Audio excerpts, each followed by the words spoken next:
You were one of the first Brazilian leaders to impose strict social distancing measures, even in the face of criticism from your president. Can you share with us how you go about thinking through this decision to keep Sao Paulo in quarantine? What specific benchmarks do you rely on to make the decision? What do these benchmarks tell you right now? Thank you again. We made the right decision. We made the science decision, the health decision to protect our people here in Sao Paulo state. We decreed the quarantine in Sao Paulo through May 31st. The decision, all decisions that we are making here, we have the support of the science. We don't use politics or personal decisions to go over the coronavirus combat. We use science. So, Governor, though, how much authority are you going to have to continue down this path if you don't have the support of Jair Bolsonaro? It doesn't matter for us. Sao Paulo is big enough as a state of Brazil. We have a strong economy in Sao Paulo. We have the strongest health service in Sao Paulo, public and private. And we prefer to doing that well and alone than in the wrong way with President Bolsonaro. Unfortunately, right now in Brazil, we combat two viruses, the coronavirus and the Bolsonaro virus.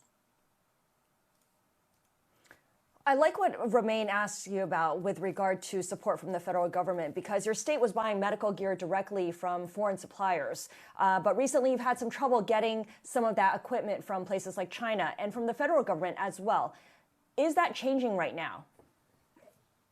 Well, that's real. We had some problems with the importation of these equipment, especially respirators to Sao Paulo state. But we already had another supplier, and we bought from this supplier in China and also from other countries the number that we need to supply public hospitals in Sao Paulo.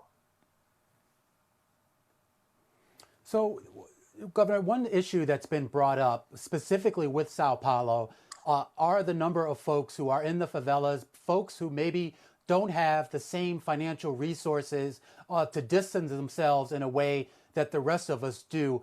How do you deal with those types of communities and get them to be able to operate, live, and work in a safe environment? Good question. We have a very strong social program in Sao Paulo. We are investing more than $50 million to provide food, to provide health products to these people in the suburban of Sao Paulo city in Sao Paulo state.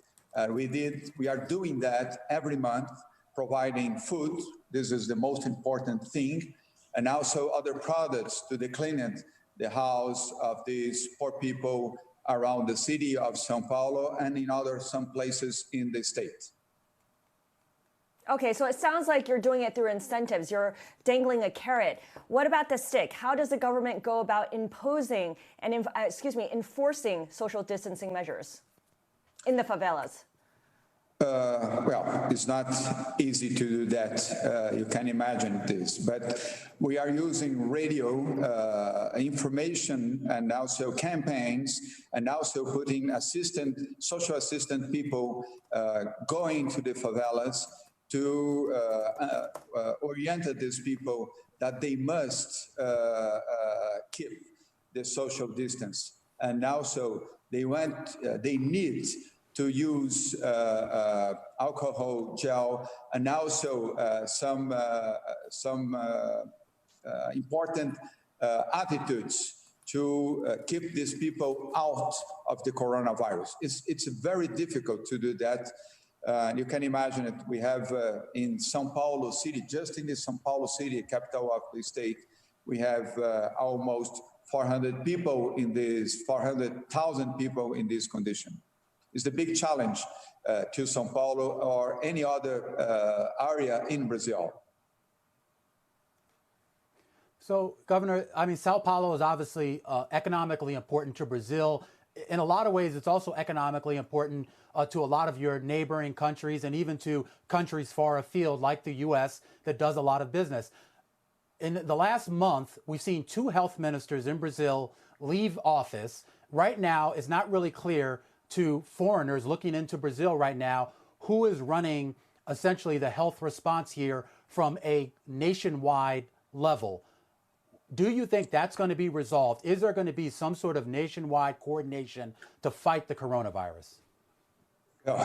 We hope so. But here in Sao Paulo state, we have as economy secretary, the former Brazilian minister, economy minister, Henrique Meirelles. And also he's a former president of the Central Bank of Brazil. He's a very experienced person, and he knows how to do it in the Sao Paulo economy. We try to do that and try to work together with federal government, but I have to confess it's very difficult at this moment.